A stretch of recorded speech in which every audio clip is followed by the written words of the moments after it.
नमस्कार दोस्तों, जैसा कि आप स्क्रीन पर देख सकते हैं, मध्य प्रदेश सहकारी बैंक के अंदर कई सारे पदों पर वैकेंसी आ चुकी है और ये वैकेंसी मध्य प्रदेश सहकारी बैंक यानी कि मध्य प्रदेश कोऑपरेटिव बैंक के डिस्ट्रिक्ट लेवल पर जितने भी डिस्ट्रिक्ट सेंट्रल कोऑपरेटिव बैंक हैं उनके अंदर आई है। मध्य प्रदेश सहकारी बैंक मध्य प्रदेश का टॉप कोऑपरेटिव बैंक है और इसके अंदर मध्य प्रदेश के सभी डिस्ट्रिक्ट सेंट्रल कोऑपरेटिव बैंक आते हैं और इन सभी बैंकों को Madhya Pradesh cooperative bank supervise करता है और उनको सहायता प्रदान करता है। इसका सीधा सा मतलब यह है कि डिस्ट्रिक्ट सेंट्रल कोऑपरेटिव बैंक के अंदर कई सारे पदों पर वैकेंसी आई है, जिसमें computer programmer senior management grade 2, financial analyst senior management grade 2, internal auditor senior management grade 2, branch manager middle management grade 1, computer programmer grade 2, accountant middle management grade 2, computer operator और society manager शामिल है।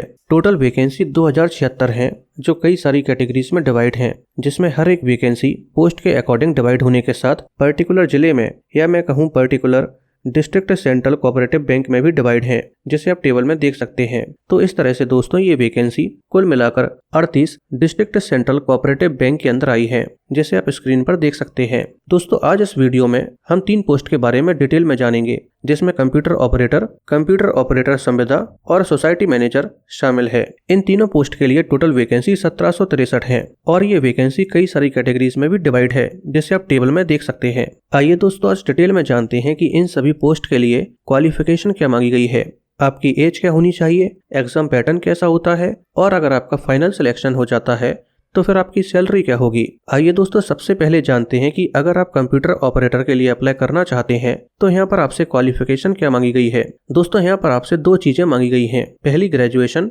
और दूसरी diploma. Graduation आपने किसी भी subject से और किसी भी मान्यता प्राप्त यूनिवर्सिटी से कंप्लीट की हो और आपने 1 साल का कंप्यूटर से डिप्लोमा कंप्लीट किया हो। अब आपने जो भी कंप्यूटर से 1 साल का डिप्लोमा किया है और आपने डिप्लोमा किसी यूनिवर्सिटी या ओपन यूनिवर्सिटी से किया है तो आपका डिप्लोमा यूजीसी द्वारा मान्यता प्राप्त होना चाहिए या फिर आपका डिप्लोमा डॉयक यानी कि department of electronics and accreditation of computer course द्वारा मान्यता प्राप्त होना चाहिए या फिर आपने मॉडर्न ऑफिस मैनेजमेंट कोर्स किया हो किसी गवर्नमेंट पॉलिटेक्निक कॉलेज से या फिर आपने कोपा यानी कि computer operator and programming assistant course किया हो किसी सरकारी ITI कॉलेज से, तो फिर आप इस पोस्ट के लिए अप्लाई कर सकते हैं। लेकिन दोस्तों अगर आपने अलग से डिप्लोमा नहीं किया है पर आपने जो ग्रेजुएशन की है उसमें आपने कंप्यूटर को ऑलरेडी एक सब्जेक्ट के रूप में पढ़ा है, तब भी आप अप्लाई कर सकते हैं। जैसे कि अगर आपने कंप्यूटर साइंस एंड इंजीनियरिंग से BE डिग्री की हुई है या फिर IT से BE डिग्री की हुई है या फिर आपने BCA या MCA डिग्री की हुई है या फिर आपने IT या CS से BSc या MSc डिग्री कंप्लीट की हुई है या फिर आपने MTech या फिर ME डिग्री की हुई है, तब भी आप कंप्यूटर ऑपरेटर के लिए अप्लाई कर सकते हैं और फिर आपको अलग से डिप्लोमा करने की जरूरत नहीं है। अगर आपने कंप्यूटर साइंस या कंप्यूटर एप्लीकेशन और इंफॉर्मेशन टेक्नोलॉजी से पॉलिटेक्निक डिप्लोमा किया है और आपका डिप्लोमा AICTE द्वारा मान्यता प्राप्त है, तब भी आप एलिजिबल हैं। लेकिन पॉलिटेक्निक डिप्लोमा के साथ आपने किसी भी सब्जेक्ट से ग्रेजुएशन भी कंप्लीट की हो। अगर आपने BSc या BCom डिग्री की हुई है जिसमें आपने कंप्यूटर को एक मेजर सब्जेक्ट के रूप में पढ़ा है, तब भी आप कंप्यूटर ऑपरेटर के लिए अप्लाई कर सकते हैं और फिर इस कंडीशन में आपको अलग से डिप्लोमा करने की जरूरत नहीं है। अब दोस्तों अगर आप सोसाइटी मैनेजर या कंप्यूटर ऑपरेटर संविदा के लिए अप्लाई करना चाहते हैं तब भी ये क्वालिफिकेशन आपके लिए भी सेम है। दोस्तों क्वालिफिकेशन के अंदर आपको इस बात का विशेष ध्यान रखना होगा कि आपकी क्वालिफिकेशन यानी कि ग्रेजुएशन और डिप्लोमा 30 नवंबर 2025 से पहले कंप्लीट हो जानी चाहिए और आपके पास रिजल्ट होना चाहिए, तभी आप इन तीनों ही पोस्ट के लिए अप्लाई कर पाएंगे। अगर आपका रिजल्ट 30 नवंबर 2025 के बाद आता है तो फिर आप अप्लाई नहीं कर पाएंगे। आइए दोस्तों अब जानते हैं कि इसमें आपकी एज क्या मांगी गई है। दोस्तों अगर आप कंप्यूटर ऑपरेटर या सोसाइटी मैनेजर के लिए अप्लाई करना चाहते हैं तो आपकी एज 30 नवंबर 2025 को 18 से 35 साल के बीच होनी चाहिए। अगर डिटेल में बात की जाए तो आपकी डेट ऑफ बर्थ 1 दिसंबर 1990 से लेकर 30 नवंबर 2007 के बीच है, तो फिर आप इन दोनों ही पोस्ट के लिए अप्लाई कर सकते हैं।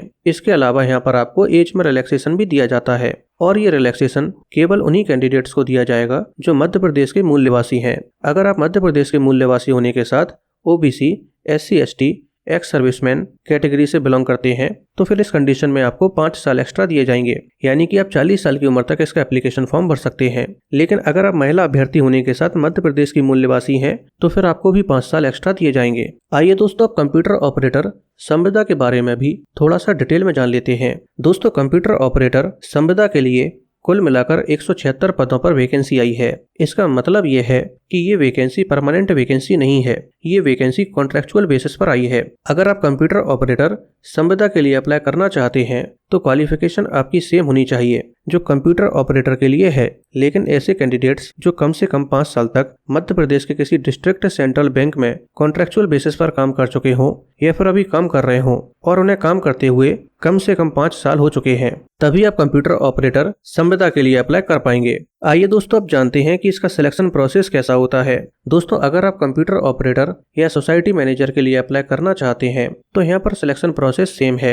यहाँ पर आपका एक रिटन एग्जामिनेशन होता है जो MCQ फॉर्मेट में होता है और ये ऑनलाइन होता है। इसमें टोटल 5 सेक्शन होते हैं जिसमें computer knowledge, reasoning, English, general awareness और क्वांटिटेटिव एप्टीट्यूड शामिल है। हर एक सेक्शन से 40 क्वेश्चंस आते हैं। इस तरह से टोटल क्वेश्चंस 200 होते हैं और टोटल नंबर भी 200 ही होते हैं। इस एग्जाम में आपको 2 घंटे का समय दिया जाता है। इसके अलावा इसमें नेगेटिव मार्किंग भी होती है जो 0.25 की होती है। आइए दोस्तों, अब जानते हैं कि अगर आपका फाइनल सिलेक्शन हो जाता है तो आपकी सैलरी क्या होगी। दोस्तों, अगर आपका फाइनल सिलेक्शन कंप्यूटर ऑपरेटर या सोसाइटी मैनेजर के तौर पर होता है तो आपकी सैलरी लेवल 4 के अकॉर्डिंग 19,500 रुपए से लेकर 62,000 रुपए के बीच होगी। लेकिन अगर आप खरगोन जिले के डिस्ट्रिक्ट सेंट्रल कोऑपरेटिव बैंक में अप्लाई करते हैं तो आपकी सैलरी लेवल 7 के अकॉर्डिंग 28,700 रुपए से लेकर 91,300 रुपए के बीच होगी। दोस्तों, अब अगर आपको ये वीडियो पसंद आई हो तो वीडियो को लाइक करके चैनल को सब्सक्राइब कर लीजिए।